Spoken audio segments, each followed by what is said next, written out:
긴 세대 목사의 좌충우돌 취업기, 일하는 전도자 바울, 일을 한 배경. 선교사 바울은 왜 일을 했을까요? 간단히 생각해 본다면 파송교회인 안디옥 교회가 선교비를 지원해 주지 못했기 때문입니다.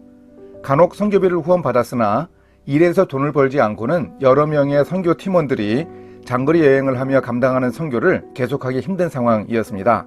그런데 바울이 선교비를 충당하기 위한 목적만으로 일을 했다고 보면 너무 단편적인 이해입니다. 당시 지역을 옮겨다니며 전도하던 바울은 헬라 문화권에서 순회하며 가르치는 일을 하는 철학자와 비슷하게 인식되었습니다. 당시 철학자들이 생계를 유지하며 학문 활동을 하는 여러 방법이 있었습니다. 가장 바람직한 방법은 부유한 귀족들의 후원을 받으면서 학문 활동을 하는 것이었습니다. 두 번째는 그런 소수의 독지가는 아니더라도 여러 사람의 헌금을 받아 생계를 유지하는 방법이었습니다. 세 번째는 악사들처럼 사람들이 모인 길거리에서 강의를 하며 일종의 구걸을 하는 방법이었습니다. 그렇게 하지도 못하는 철학자들이 택하는 최후의 수단이 바로 자기 손으로 육체노동을 하는 방법이었습니다. 고대 그리스 사람들에게 있어서 육체노동은 저주 그 자체였습니다. BC 8, 9세기경의 호머는 인간을 미워한 신이 앙심을 품고 인간을 고생시키는 것이 일이라고 했습니다. 동시대의 시인이자 농부였던 헤시오도스는 신이 인간에게 진노해서 그들의 음식을 땅 아래 파묻었다고 기록했습니다. 아리스토텔레스는 일이란 가능하면 노예들에게 맡겨야 하는 것이라고 생각했고 이득을 얻기 위해 하는 일은 그 자체로 저주가 된다고 생각했습니다.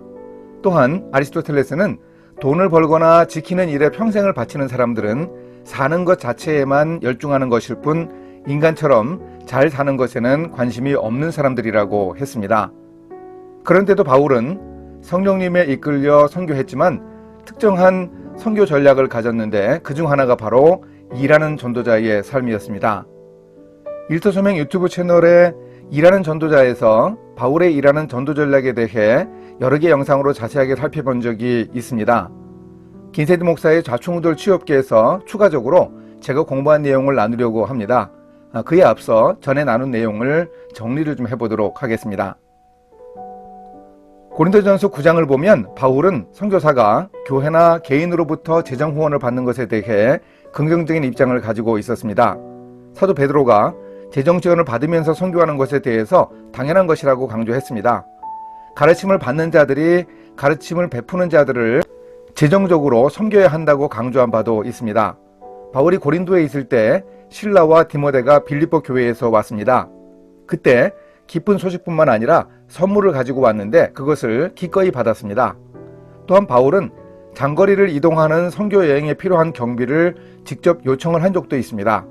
3차 선교 여행 후에 고린도 교회 성도들이 자신을 유대로 급히 보내줄 것을 요청했습니다.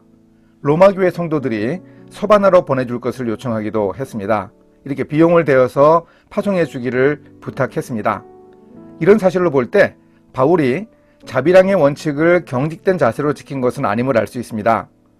효과적 복음 사역을 위해서 일을 해야 할 때는 일을 했고 사정이 여의치 않을 때는 재정 후원을 요청하거나 교회와 성도들이 보낸 선물을 받았습니다. 그런데도 선교사 바울이 한 육체노동은 그의 선교에서도 중요한 의미를 함축하고 있습니다. 바울의 육체노동은 당시 헬라 문화권에서 활동하며 가르치던 철학자들과 비교하면 대단히 충격적인 행동이었습니다.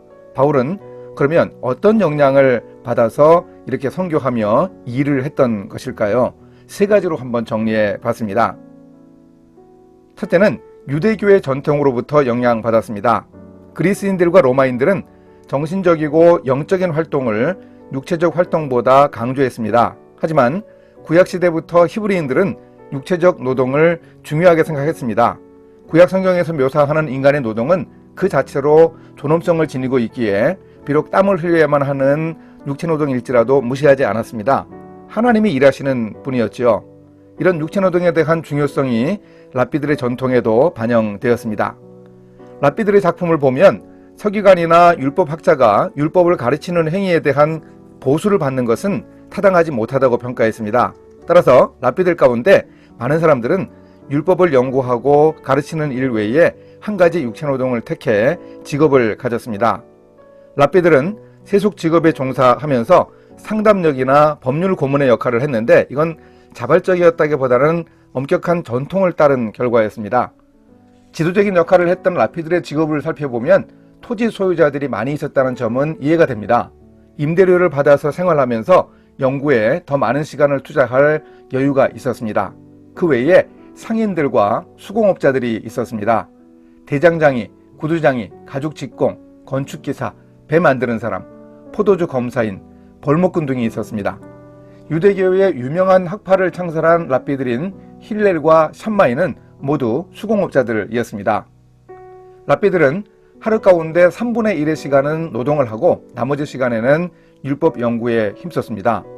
오늘날 기준으로 봐도 직업인의 하루 일과를 다 보내고 따투리 시간에 연구했으니 그리 쉬운 일이 아니었겠습니다. 여름에 주로 일을 하고 겨울에는 연구를 하기도 했습니다. 바울은 유대교 랍비들이 가지고 있던 육체노동에 대한 긍정적인 사고방식을 가지고 있었기에 그리스 철학자들과 다른 건전한 직업관을 소유하고 있었습니다. 이렇게 바울이 선교하면서 육체노동을 하기로 결정한 일은 기본적으로 유대교의 전통에서 일정한 영향을 받았을 것으로 추정할 수 있습니다. 물론 일하는 선교사 바울을 만든 보다 결정적인 요인들이 있었다고 생각을 합니다. 둘째는 선배 텐트메이커들로부터 받은 영향이 있었습니다. 일서사역에 관련된 통계와 자료에 해박한 피터 해먼드는 성경에 나오는 인물들 중 75%가 선지자나 제사장, 목사 등이 아닌 이른바 평신도라고 지적했습니다. 이들을 텐트메이커라고 말할 수 있습니다. 아브라함은 가나안과 이집트의 목축업자였고 다니엘은 바벨론과 페르시아 제국의 총리였습니다. 에스더는 페르시아의 왕비였습니다. 또 요셉은 애굽의 청지기와 총리였습니다. 모르드게는 페르시아의 총리였습니다. 느헤미야는 페르시아의 술 맡은 관원장이었고 아람의 나아만 장군에게 잡혀간 소녀도 있었습니다. 바울이 이방인을 대상으로 선교하면서 직업을 가지고 일한 것은 이방에서 선교사의 사명을 감당하며 살았던 구약의 선배들의 영향이라고 볼 수 있습니다. 아마도 바울은 첫 번째 텐트메이커 모델이라고 할 수 있는 아브라함에게 주어졌던 약속을 염두에 두고 있었을 것입니다. 본토와 친척 아비집을 떠나서 타국에 갔던 아브라함에게 주어졌던 언약은 구체적으로 땅과 후손과 세상의 복이 되는 약속이었습니다. 세 번째는 바울이 예수님으로부터 받은 영향으로 일하는 전도자가 되었다고 생각합니다. 바울은 고린도전서와 로마서에서 예수님의 가르침을 잘 반영합니다. 그걸로 보아도 예수 그리스도의 가르침을 잘 알고 있었다고 추정할 수 있습니다. 에베소 교회 장로들과 작별하면서 마지막 메시지를 전할 때 복음서에 기록되지 않은 예수님의 말씀을 언급합니다. 예수님이 주는 것이 받는 것보다 복이 있다고 말씀하셨다고 기록합니다. 바울은 이 손으로 나와 내 동행들의 쓰는 것을 당하여 범사에 너희에게 모본을 보였노니 곧 이같이 수고하여 약한 사람들을 돕는다고 말합니다. 따라서 예수님의 이 교훈이야말로 바울이 선교하면서 일을 하게 된 결정적 근거라고 볼 수 있습니다. 바울은 주는 것이 받는 것보다 복이 있기에 전도자의 권리인 재정 후원 받기를 포기하고 친히 수고하여 일하면서 모범을 보였고 자신이 번 돈으로 약한 사람을 돕기도 했습니다. 또한 바울은 목수였던 예수님의 삶에 대해서도 스스로 묵상해 보았을 것입니다. 왜 예수님은 목수로 일하셨을까요? 물론 예수님의 육신의 아버지 요셉이 목수였기 때문에 예수님은 목수가 되셨습니다. 예수님은 당시 동년배 소년들처럼 아버지에게 기술 훈련을 받아 사람들에게 목수라는 직업인으로 알려졌습니다. 예수님이 성육신하시어 이 땅에서 사실 때 하나님 나라를 전하는 공생의 사역 전에 오래도록 목수로 일하신 사실은 바울에게도 매우 인상적이었을 겁니다. 예수님이 아버지에게 목수 일을 배운 것처럼 바울도 아버지에게 천막 만드는 일을 배웠을 겁니다. 바울은 예수님의 교훈과 예수님의 목수라는 직업을 가진 예수님에 대해 묵상하면서 자신이 일하는 선교사가 되어 복음을 전해야 하겠다는 결심을 했을 것으로 볼 수 있습니다. 선교사 바울은 유대교의 전통, 선배 텐트메이커들에 대한 구약의 기록, 그리고 예수님의 말씀과 직업 등에 영향받아서 일하는 전도자가 되었습니다. 일하는 사람들이 바울처럼 일하는 전도자가 될 수 있습니다. 다음 영상에서는 일하는 전도자 바울이 일을 한 구체적 이유에 대해 살펴보겠습니다. 감사합니다.